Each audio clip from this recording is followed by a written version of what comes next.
Bonjour tout le monde, bienvenue à ce nouvel épisode de Off-World. Aujourd'hui, une formule un petit peu différente de la semaine passée parce que, en gros, j'ai eu une semaine vraiment relax. J'ai été un petit peu débordé à la job et entre mon marathon de Star Trek, mon écoute comme quotidienne de podcast et My Hero Academia, pas fait grand chose ou pas écouté vraiment rien de spécial cette semaine. J'ai terminé Outer World.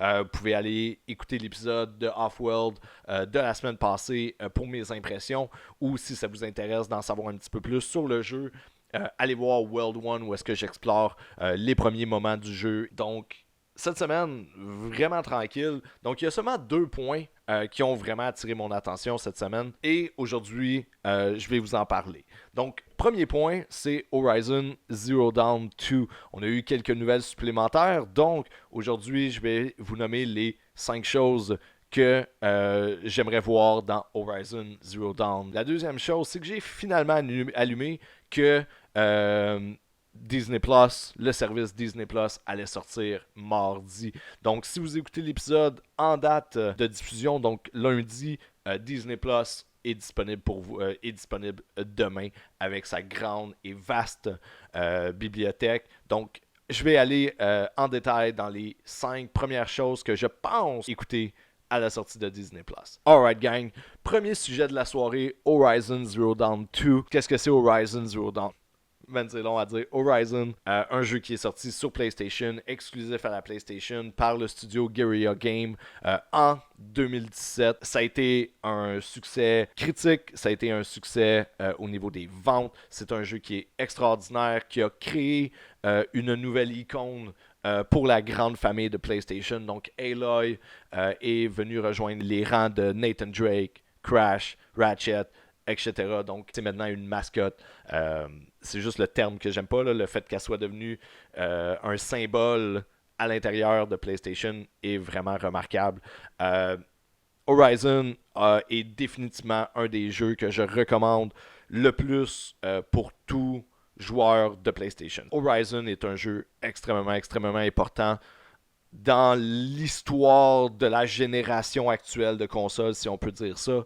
Guerrilla sont sortis de 15 ans à faire la même série qui est Killzone pour décider de changer complètement leur engine, leur formule, la façon que la compagnie était structurée pour passer d'un shooter linéaire à un gros open world action RPG.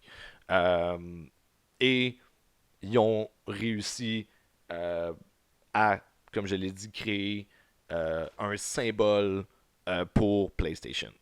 Donc, voici les 5 choses que j'espère voir dans Horizon Zero Dawn 2. Numéro 1, plus de personnages. Horizon, c'est l'histoire de Aloy. Et le jeu se concentre vraiment à nous raconter son histoire à elle et l'histoire du monde qui l'entoure. Bien entendu, au cours de l'aventure, on va rencontrer des personnages. Il y en a qui sont vraiment intéressants, il y en a qui sont extrêmement vivants et importants pour Aloy et pour l'histoire de Aloy. Le problème, c'est que ces personnages-là, on fait juste interagir avec. On va aller leur parler, ils vont nous raconter un petit brin d'histoire, vont nous donner une quête ou ils vont nous aider à progresser dans l'histoire ou dans le jeu comme tel. Les personnages principaux de l'histoire sont vraiment bien définis. Ce qui est dommage, c'est que parfois des personnages secondaires ou un one-shot, une personne que tu vas rencontrer juste une fois qui va te donner un objectif, t'accomplis l'objectif, tu ne reverras jamais plus ce NPC-là, c'est eux autres qui en souffrent le plus en quelque sorte. Si vous avez joué Horizon, vous le savez, les conversations sont assez statiques. D'ailleurs, si vous avez vu la vidéo de Off-World, c'est très similaire. Autrement dit, vous rentrez dans une conversation, le personnage est là, il est statique, comme moi en ce moment quand je vous parle, la caméra change, et là, il prend la même position, blablabla, et vice-versa. Donc la caméra fait juste switcher back and forth entre les deux personnages. Il n'y a pas de conversation où est-ce que les personnages se déplacent ou quoi que ce soit à la Uncharted, etc. Donc, ce que j'aimerais voir pour Horizon 2, c'est peut-être intégrer à l'histoire le fait que Aloy doit se ramasser un band de compagnons ou quelque chose comme ça. J'aimerais ça voir Aloy euh, qui est très très solitaire par l'histoire du jeu dans le premier. J'aimerais ça l'avoir dans le 2, avoir à se ramasser à une petite gang, justement un petit peu à la Outer World ou à la Mass Effect ou Fallout ou dans le fond les jeux, ce style de jeu d'aventure RPG, c'est toujours le fun de pouvoir te ramasser des compagnons et de voir Aloy avoir à interagir avec eux autres. D'ailleurs, une de mes quests préférées, lorsqu'on doit aller chasser le Red Maw, et justement, on doit amener une compagnon avec nous. Et je pense, pour la première, ou vraiment, en tout cas, du moins, moi, ça m'a beaucoup plus marqué, mais c'est la première fois vraiment où est-ce qu'on avait un personnage qui interagissait avec nous le temps qu'on se rende à l'objectif et tout ça, au lieu d'être le voyage solitaire que le jeu a été jusqu'à ce moment-là. Donc, premier point, plus de personnages et mieux les définir, avoir des meilleures interactions avec eux autres. Point numéro 2, les armes. Donc, dans Horizon, il y a une vaste sélection d'armes que vous pouvez utiliser. Il y a deux, trois sortes de slingshot, vous avez des ropecasters, vous avez des arcs, vous avez une espèce de shotgun, euh, vous avez des grenades, des pièges. Donc, la variété est là. La seule chose, par exemple, que j'ai trouvé dommage un petit peu, c'est que, dans le fond, vous avez, comme je viens de le dire, une belle variété. Vous avez à peu près, je vais dire 12 choix d'armes, mais tu sais, il y a là-dedans trois sortes d'arcs qui font à peu près toute la même chose, c'est juste le style de flèche qui shoot qui sont différents. Même chose pour les slingshots. Dans le fond, vous avez un slingshot qui est plus de feu, un slingshot qui est plus de glace, mais ça reste un slingshot. Donc, ça vient soudainement de comme réduire l'inventaire considérablement. Et après ça, c'est juste, il y a seulement trois niveaux, comment dire, d'upgrade à ces weapons-là. Pour, encore une fois, l'histoire et le monde qu'ils ont créé pour Horizon, c'est excellent et c'était rafraîchissant en quelque sorte de voir un système comme celui-là. Ce que j'aimerais de Horizon 2, c'est avoir l'option justement de pouvoir customiser ces armes-là vraiment à mon goût, en quelque sorte, dire, ok, moi je suis quelqu'un qui utilise vraiment beaucoup l'arc et le slingshot.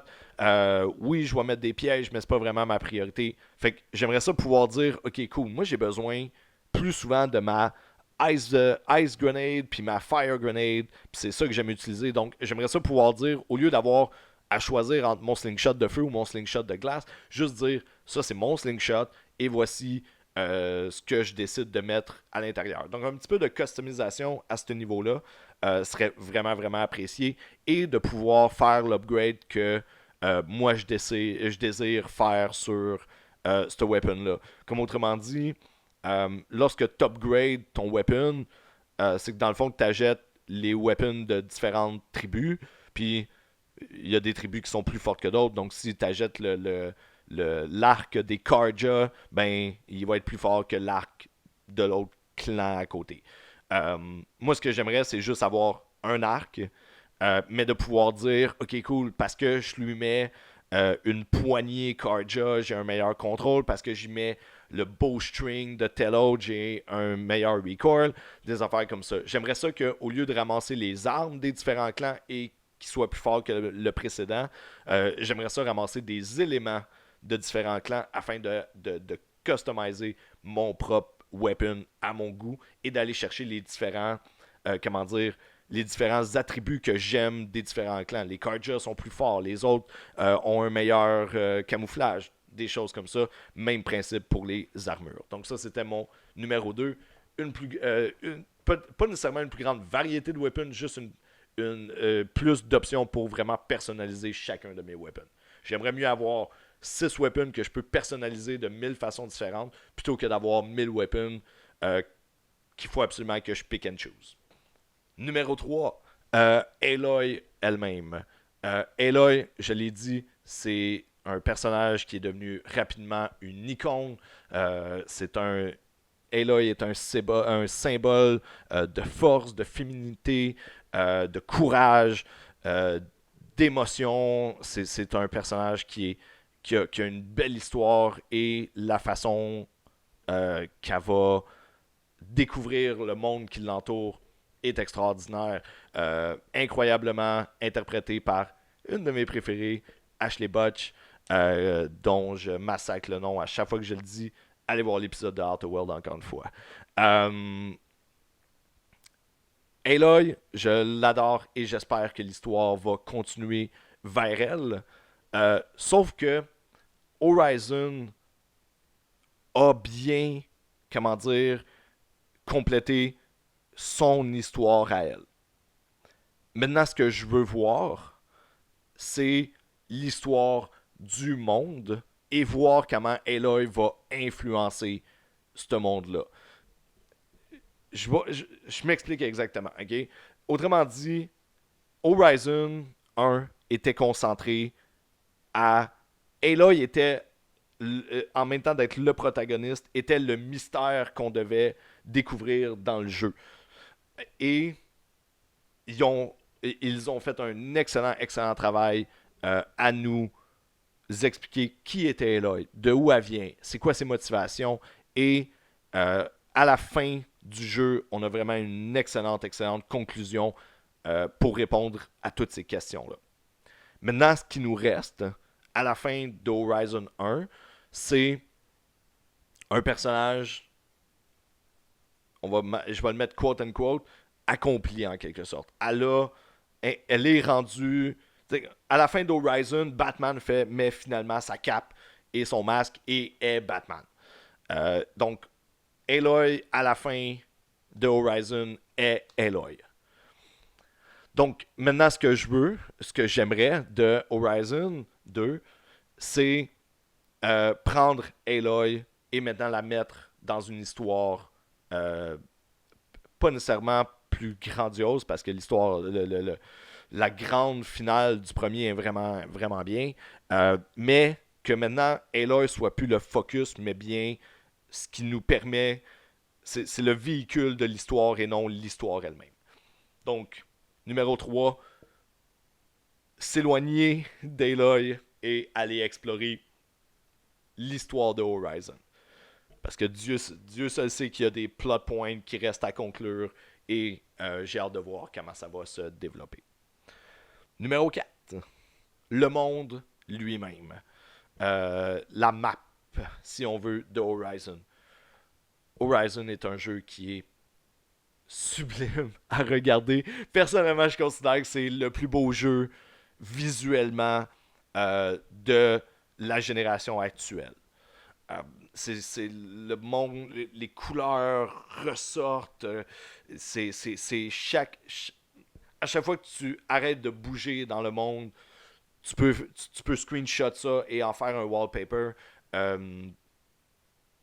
Les couleurs sont belles, le monde semble vivant et vraiment semble naturel.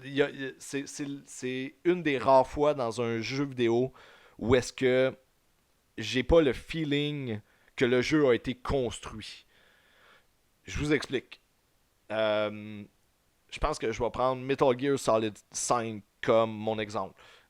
Metal Gear Solid est un open world tactique, mais j'ai pas l'impression quand j'arrive, par exemple, face à un édifice que j'ai pas la pensée de dire comme ah ok parfait ils ont construit l'édifice là, c'est comme je veux dire les gens du monde ils ont construit l'édifice là parce qu'ils voulaient se protéger de la montagne qui était là blablabla. Horizon ça a l'air, excusez-moi, pour revenir à Metal Gear, pour finir mon point, ça a l'air comme des développeurs de jeux qui ont mis un building là parce que ils se disaient bon ben parfait le joueur peut approcher de là puis de là puis de là puis de là. Horizon feel jamais comme ça, du moins pas pour le monde et les décors. On va en parler un petit peu plus dans le dernier point, mais au niveau de la construction du monde, de la map, de l'univers autour de toi, tout a de l'air naturellement implanté. Donc, Horizon, magnifique. But,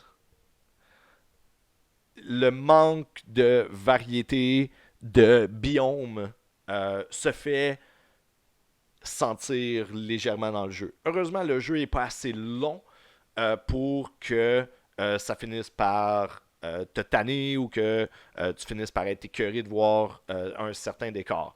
Mais dans le fond, le jeu d'Horizon commence.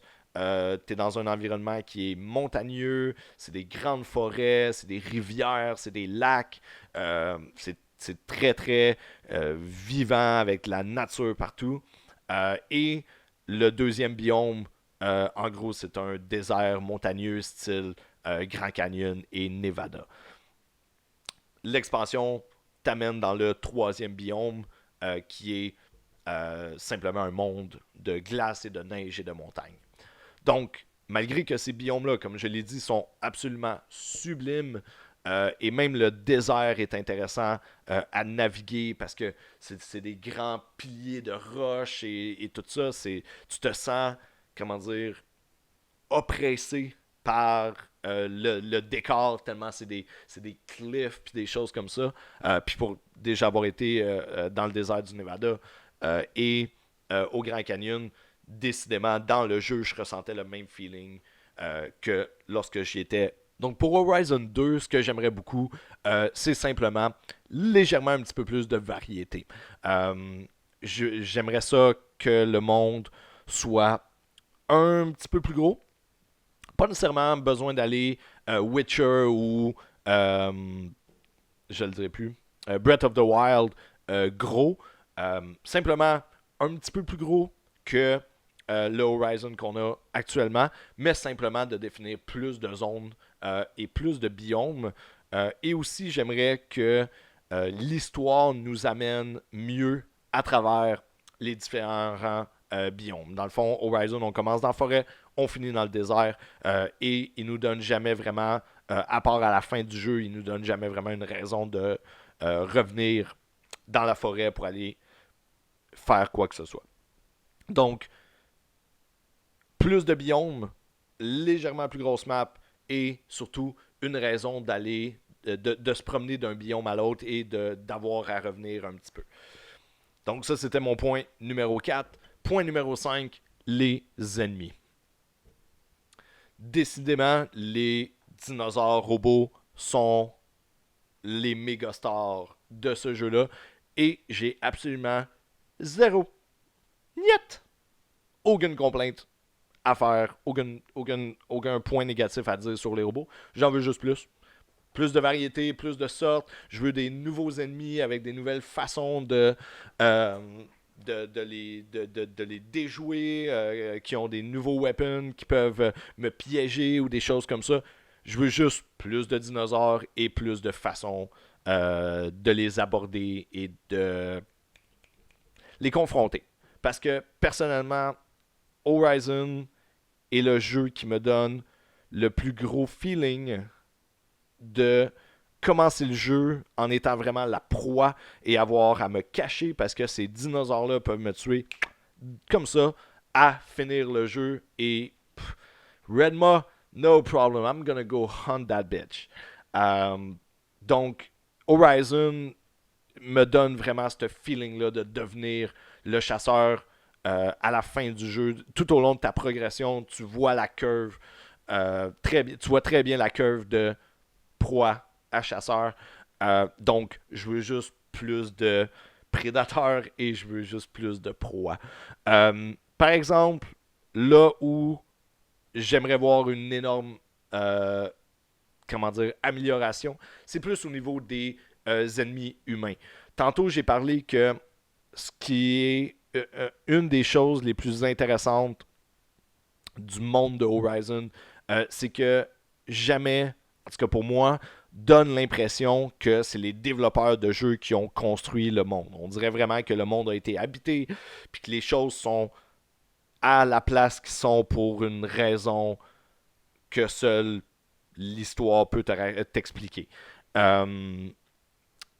Mais lorsque tu arrives dans un campement ennemi, je trouve que là, soudainement, ça flippe. Je trouve que les ennemis humains, on parle pas des robots, on parle juste des ennemis humains, ont un feeling trop statique, personnellement.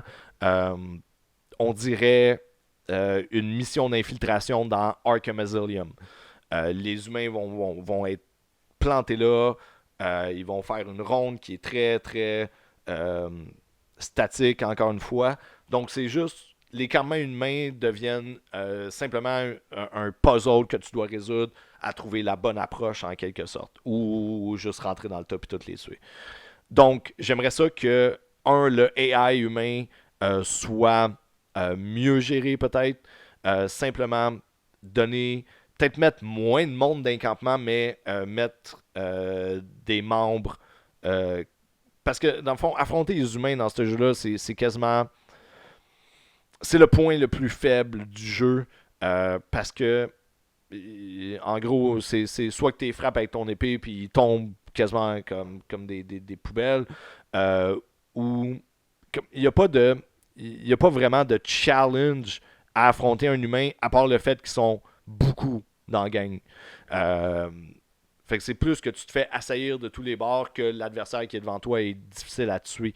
Donc, j'aimerais ça faire un flip de ça et avoir des adversaires qui peuvent me challenger, mettre un piège à terre, m'attendre sur un cliff ou des choses comme ça, puis qu'il faut vraiment que j'outsmart le AI pour être en mesure de le vaincre. Donc, j'aimerais ça voir des campements avec moins de gens, mais des gens plus brillants qui vont et avoir à manipuler le camp à ma faveur, transformer le campement, prendre les pièges pour les mettre à mon avantage et des choses comme ça. Donc, j'aimerais voir ce que Guerrilla peut faire pour améliorer ça. Pour l'instant, malgré que j'adore nettoyer ces camps-là et les libérer, ça reste plus un jeu de chat et souris où est-ce que j'apprends les patterns de mes ennemis. Ça ressemble à un Assassin's Creed en quelque sorte. Là. Donc, j'aimerais vraiment ça, voir des campements un petit peu transformés pour offrir un meilleur challenge lorsque tu affrontes un adversaire qui est humanoïde. Donc, c'est ça, gang. C'était mon top 5 des choses que j'aimerais voir pour Horizon Zero Dawn 2. Bien entendu, le jeu n'est pas annoncé ou quoi que ce soit. Dans le fond, j'ai décidé de faire le sujet basé sur les nouvelles concernant les demandes d'emploi que le studio Guerrilla a fait pour travailler sur le projet. Donc, c'est comme la première fois qu'on a quelconque nouvelle concernant Horizon. Donc, ça m'a inspiré à faire le sujet. L'autre chose, c'est que Herman, qui était le président de Guerrilla, est maintenant en charge de PlayStation. Donc, il va remplacer Sean Layden et Shuei Yoshida à la tête de PlayStation Worldwide Studio. Donc, tout ça, c'est des nouvelles entourant Horizon de cette semaine. Donc, je trouvais le sujet pas mal intéressant. Sujet numéro 2 de la soirée, Disney+. Donc, comme j'en ai parlé en intro, Disney arrive comme un Godzilla dans les rues de Hollywood afin de nous offrir Disney+. Sortie officielle, mardi le 12 novembre. J'attends bien entendu ce service-là avec énormément d'impatience depuis le premier jour qu'ils l'ont annoncé. Ça va nous donner un accès aux films de Marvel, les nouvelles séries qui s'en viennent. Ça va nous donner le catalogue complet de Star Wars et bien entendu tous les films de mon enfance, les films de Disney Animation. Ça va nous donner des films qui font partie de l'histoire des années 40, 50 et 60 de Disney, avant la Renaissance. Donc, j'ai vraiment hâte d'explorer ce service-là. Mais, quand tu fais face à une si grosse bibliothèque, par où tu commences? Donc, aujourd'hui, gang, je vais nommer le top 5 de ce que je pense que je vais écouter en premier lorsque Disney Plus va sortir. Donc, on va enlever le plus, le plus obvious du chemin en premier de Mandalorian. Bien entendu que je vais être là day one pour écouter le premier épisode de Mandalorian. En plus de ça, on est chanceux. Le premier épisode sort avec le lancement de la mardi et épisode 2 sort le vendredi. Ensuite de ça, je pense que ça va être à tous les vendredis, mais je suis pas sûr du line-up. La seule chose que je sais, c'est que première semaine, on a les 2 premiers épisodes de Mandalorian. Donc, bien entendu que je vais vous en parler la semaine prochaine. Donc, Mandalorian, numéro 1. J'ai hâte de voir ce que Jon Favreau va nous amener avec The Mandalorian. J'aime la période historique qu'ils vont couvrir, qui est entre 6 et 7. Il me semble que c'est ça. Oui, Mandalorian, c'est ça. Oui, parce que c'est First Order. Parfait. Fait que entre 6 et 7, avoir le Mandalorian, j'ai hâte de voir comment tous ces personnages-là vont venir ensemble. J'ai hâte premièrement, si vous avez vu le trailer, je veux dire, c'est une série télé qui a de l'air des films de Star Wars. Soyez d'accord ou non avec moi, je trouve que le visuel et la qualité de production est vraiment en par avec les films. On va le voir quand les effets spéciaux vont être complétés, voir vraiment ça va être quoi le niveau de qualité de l'émission. Donc vraiment hâte pour Mandalorian. J'ai juste j'ai juste hâte de voir comment cette aventure-là va se faire. Numéro 2, Star Wars épisode 9 va sortir au mois de décembre. Il nous reste un petit peu plus qu'un mois avant la finale de la saga Skywalker. Donc, bien entendu, en préparatif pour le dernier, le dernier chapitre, je vais bien entendu réécouter toutes les Star Wars d'ici, dans le fond, du début. Je vais écouter au moins tous les films.